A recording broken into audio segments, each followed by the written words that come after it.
So, who is this video for again? This video is for anyone who ever given a thought to buying a cyclocross bike. Alright.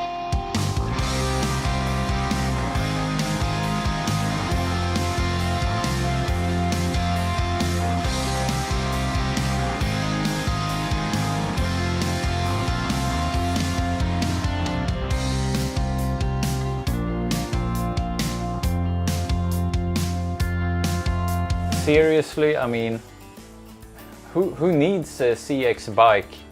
I mean, what is it for? I thought it was BS. Bullshit. Bullshit. I mean, somebody made a fortune on inventing something that obviously nobody needs. Yeah, nobody needs this. Who would ever buy a CX cyclocross bike when there is road bikes for roads and mountain bikes for the forest? Yeah. And gravel. Yeah, and gravel. But you got one anyway, right? I did. Why?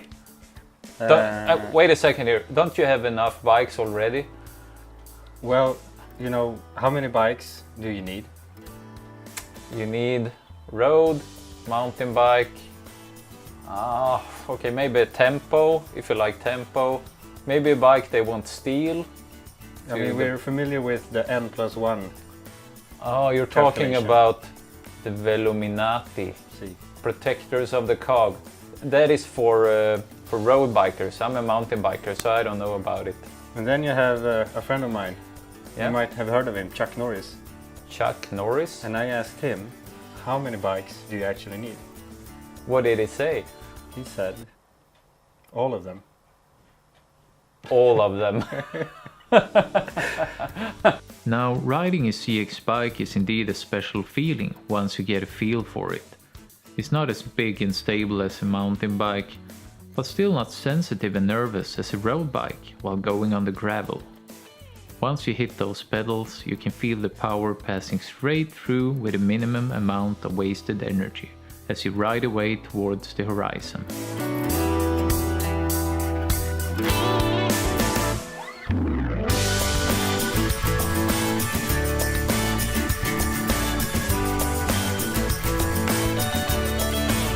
Anyway, you fell for the bullshit, you got yourself a CX bike. Why? Well, quick on what is cyclocross. Because the first time I've heard of it, I had no idea. It's like a bad mountain bike and a bad road bike. That's what most people would think.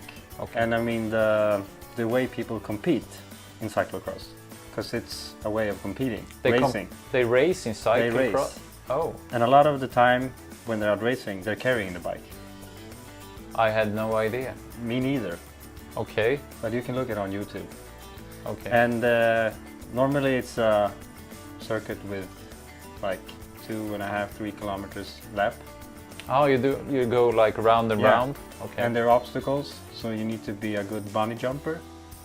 And sometimes they have stairs, like big stairs.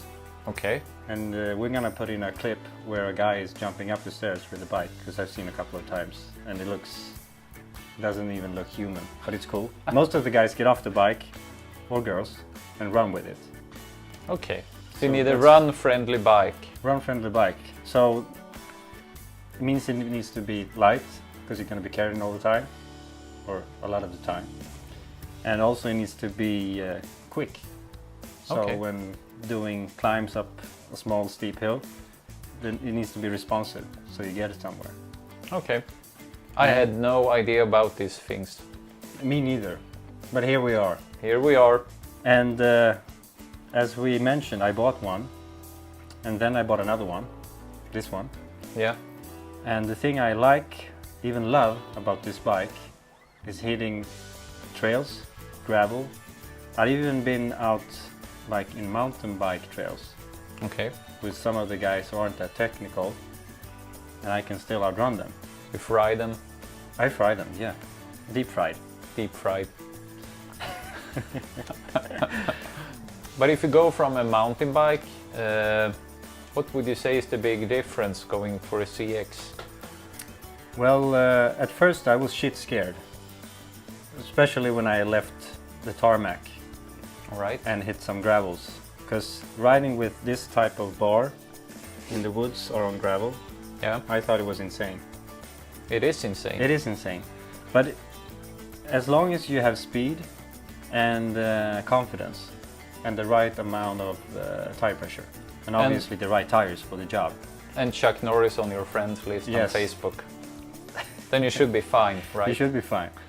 But as long as you have all of this ticked, then eventually you're gonna love riding this one. And compared to a mountain bike, for instance, if you own one of those, the big difference is, take for instance on a small climb, when you get out of saddle on this one and you start sprinting up, you're flying. Yeah, Mountain bike, even if you have a hardtail or you have a lockout system on your dual suspension bike, you lose a lot of power. you lose a lot of power. Okay. And also you have the benefit of the low weight. At the same time, you're not gonna have the nice comfortable ride as a mountain bike. Even if you put on bigger tires, low tire pressure, it's still gonna be more or less. It's like one of the old mountain bikes, 26-inch, complete hardtail, Yeah. hard front. It's like killing your wrists and everything. Yeah, that could be cool. So what else is there to say? How can you use this bike? I would say you can use it for basically anything. I use mine to commute to and from work. Right. I use it as a winter bike because we have disgusting snow here in Sweden and ice.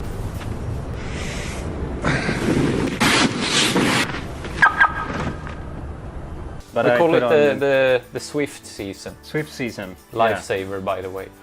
So, but if I would like to go on a longer training session, I would like to go outside, and then I would use this one during winter time with spikes on the Oh, you tires. can have winter tires? Yeah.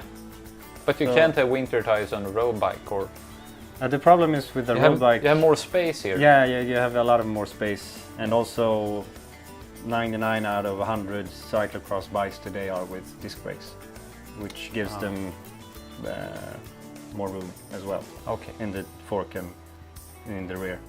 All right. So anything else? Well, I have a road bike, the Ridley that we Yeah, the Ridley. looked at in the previous video. You can check it out up here somewhere. Yeah. And even though that's a race bike, I use it quite a lot. And sometimes if you crash or if it's broken, Yeah. I use this one as a spare bike. Ah, spare bike feature. All you need to do is change the tires. God damn it, Chuck Norris was right. But you're not getting my bike. He's always right. No, so very versatile. Very That's a versatile. conclusion. Yeah. My current bike is a 2017 Specialized Crux Elite. Gears and brakes are SRAM Rival 1. I run a 42 single sprocket in the front and an 1132 cassette. Pedals are regular SPD pedals, like you normally see on a mountain bike. Wheels, stem, bars, they're all stock. The only personal touches I have on this bike is the high-end bell and the Wahoo mount for my cycling computer. The weight of my bike is around 9 kilograms. I bought this bike used, something I can recommend if you're new to cyclocross and don't want to spend a fortune on a new one. Do you really need to buy a full carbon bike? No, probably not. What should you consider when buying a used bike? Well, make sure to check all the bearings, tires, chain and cassette. These can all be very expensive to change. A used cyclocross bike is normally always in need of some love and new parts, so be sure to inspect your soon-to-be bike carefully. Okay, so that's it for today, people. If you like this channel, hit the subscribe button. We just started up. I think we have about 50 subscribers. That's good. Yeah, I think actually that some of them came from my personal YouTube channel. I can link that also down below. But also there might be a few new faces to the channel who've never seen our asses in the camera before. So if you like it, give it a thumbs up. If you want to see something special, we can make a video about that. Drop a comment down below. And yeah, That's it. see you in Thank the next you for one. watching. Yeah.